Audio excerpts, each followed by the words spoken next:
and welcome back to our channel. Today we're continuing with our tutorial on programming and using CNC machines.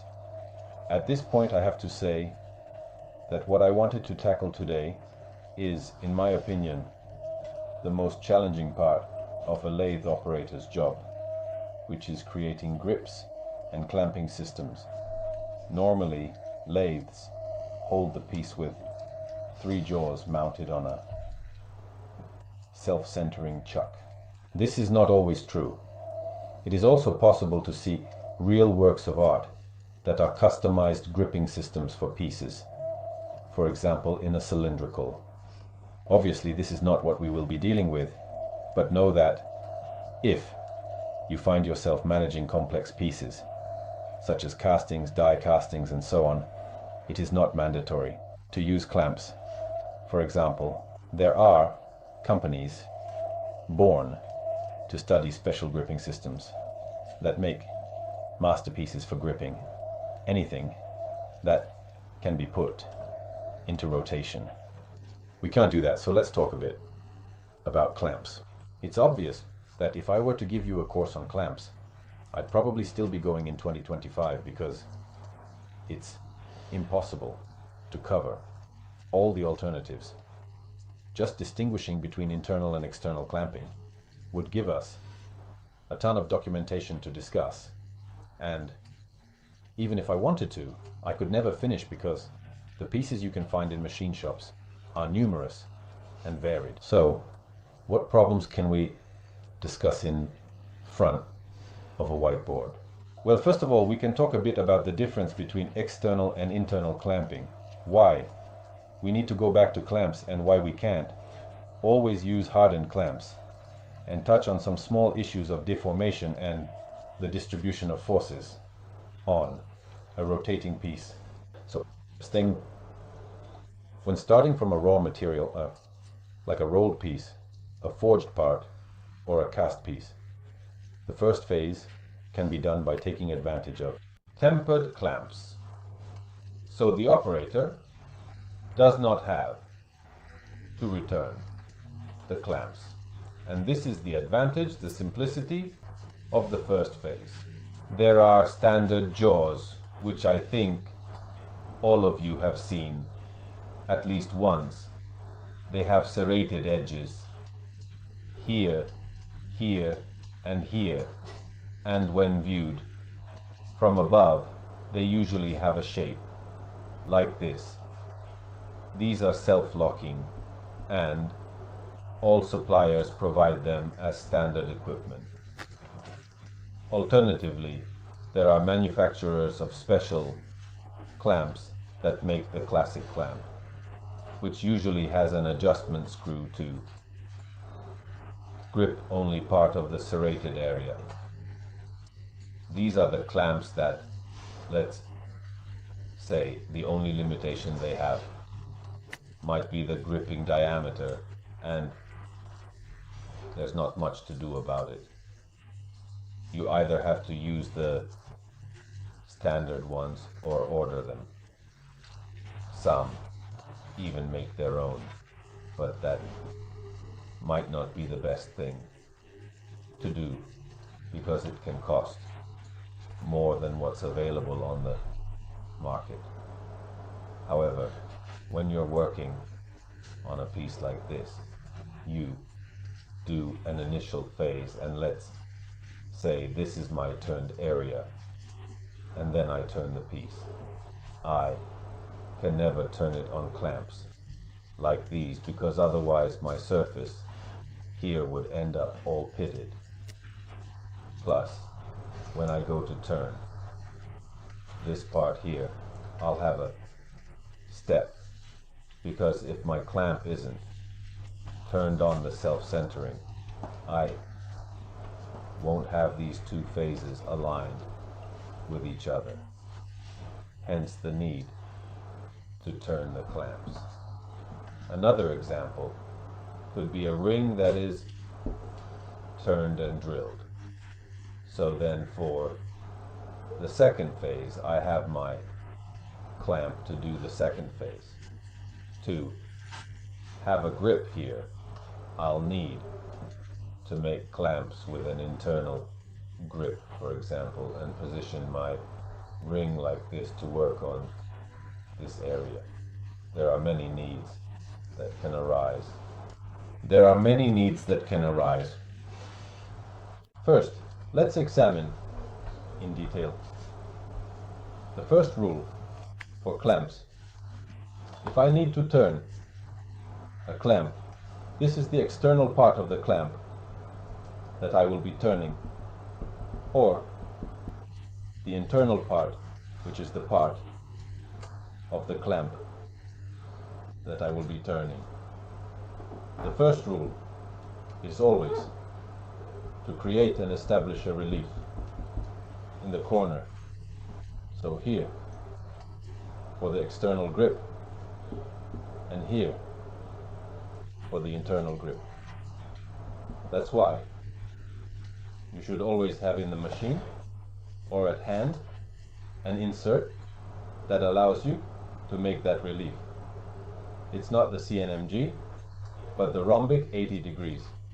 The right insert for turning clamps is either a triangular one with the right angle, or even better, a DNMG with the right angle. Alternatively, you can rough it out with a CNMG, but then finish with an insert at 35 to 55 degrees that allows for a relief. This is to facilitate the chip evacuation and ensure the stop. I hope I explained that well enough. Another rule is how precise the clamps I'm going to turn need to be, which depends on how I'm going to turn them. How do you turn clamps? If these are my clamps to turn, I recommend going back to my videos where I made a nice 3D explanation. Obviously, you can't just put the chuck in rotation. You need to firmly and securely secure the 3 clamps with a ring and close them. So, my advice for turning them is that when you buy new clamps, the distance between these points is not equidistant. You need to make it equidistant yourself. So my advice for turning is, which means you should pay very close attention to the details, specifically ensuring that all measurements are precise and accurate. This is crucial for achieving the desired outcome, which is to say, a perfectly turned clamp. Clamps are... This is the clamp seen from here. This is my central ring. First, do a rough turning at any diameter. Then, remove this solid ring and put on a ring with a hole large enough to allow a drill to access this area, and then put on the correctly sized ring to turn the clamps. 3 steps to have the clamps turned perfectly. If someone is watching me and says to use a caliper, go ahead and use the caliper because it's great for roughly turning clamps. But if I need precision, I have to do 3 steps: a rough cut, a ring, a finishing cut, and another rough cut. Okay. Turning in steps. Turning in steps. Another rule for turning clamps. When I'm turning clamps, in external grip, let's say I need to achieve a diameter of 100, my clamps should be turned to 100 minus. I always recommend, generally speaking, undersizing the clamps by approximately 0.05, so if I'm aiming for a diameter of 100, I'll try to turn it to a diameter of 100 or so as a rule of thumb in practice. 22 or times 90 90, 95. How do I measure it? I either trust my tool, or I make some spaces, or use a 3-point micrometer for precision. But that measurement has to be known for a reason, and I'll explain why. If this is my clamp, and I've turned it too large, my piece, which is smaller, will only touch at 1 point. If I've turned it too small, it will touch at 2 points.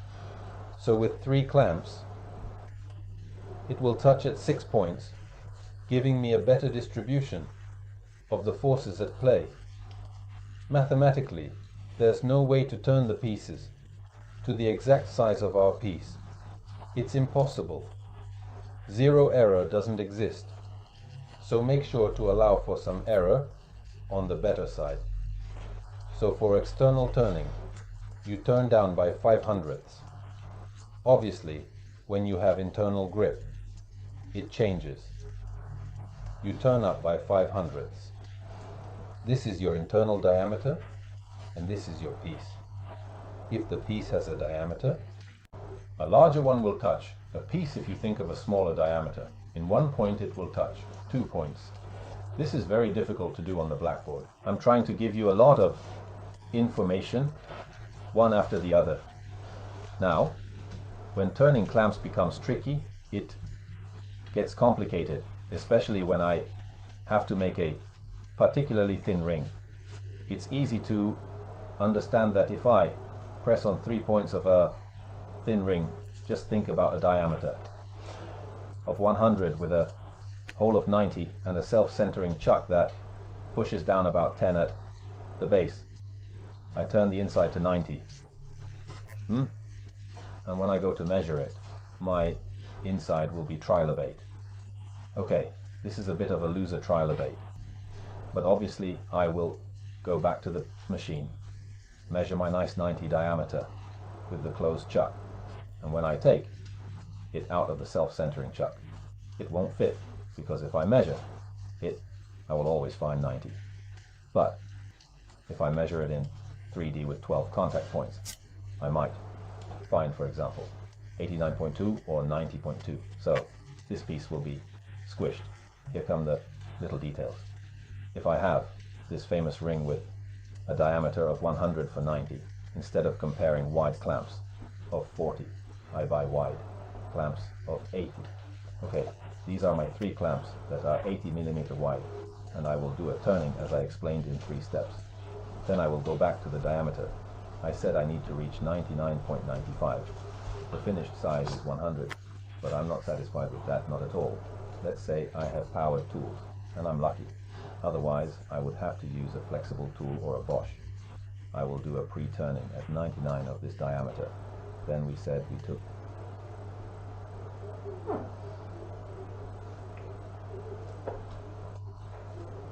these are my 3 clamps that are 80 meter wide, and I'm going to do a turning as I explained in 3 steps.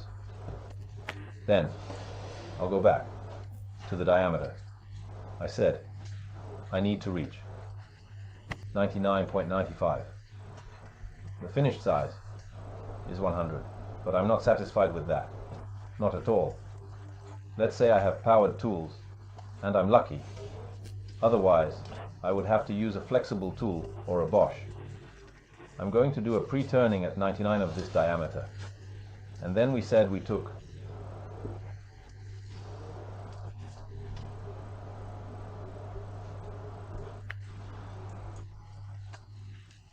60 millimeter clamps.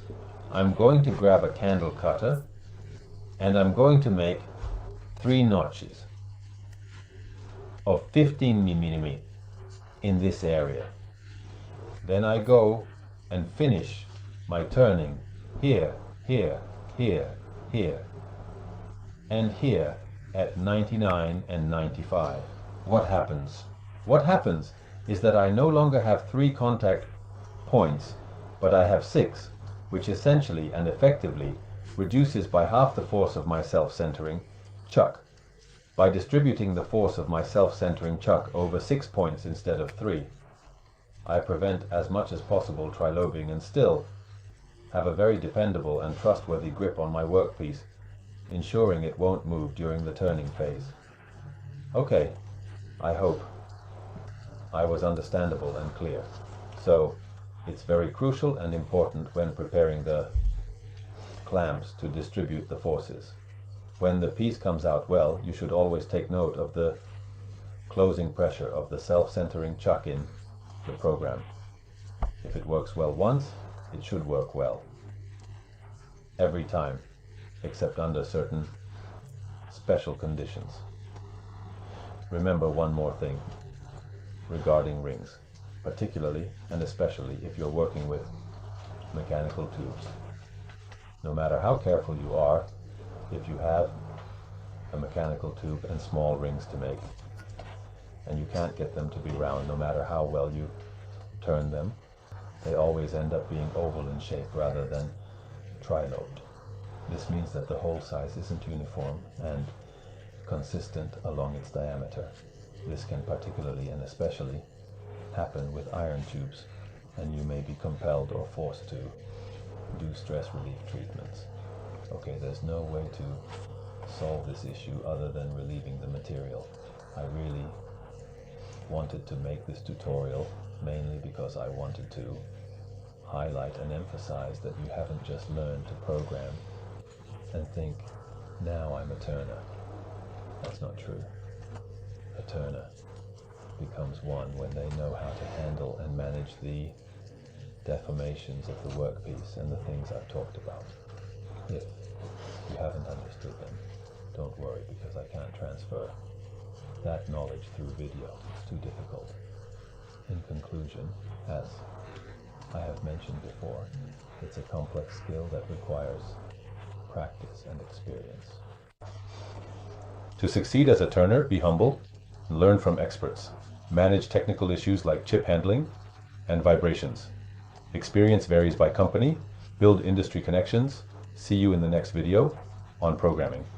Thank you. And moving an X and a Z isn't being a turner. It's being a programmer. Being a turner means managing this type of problems like the ones from the previous video. So dealing with squaring machines means knowing how to handle chips and eliminate vibrations. I've thought about making a video on vibrations, but honestly, it's not really possible with just a video, because there are many complex issues. But you need to put in some study and give yourself a few years to gain experience, which varies from company to company. I, as a consultant, often get called to solve problems I'm not familiar with, for which I have to gather information from other companies. And that's the strength of a true turner, not necessarily knowing a problem, but being able to analyze and manage it from a technical standpoint, and sometimes with a bit of humility, calling a friend who has been working with superalloys for ages, or going to a pipe company and asking for help. Not everyone is willing to help, so you also need to build a network of friendships in the industry. I hope I've been helpful this time too, and I look forward to seeing you in the next video, where we might start looking at some programming again. Thank you very much. Bye. Bye. Thank you much. Bye.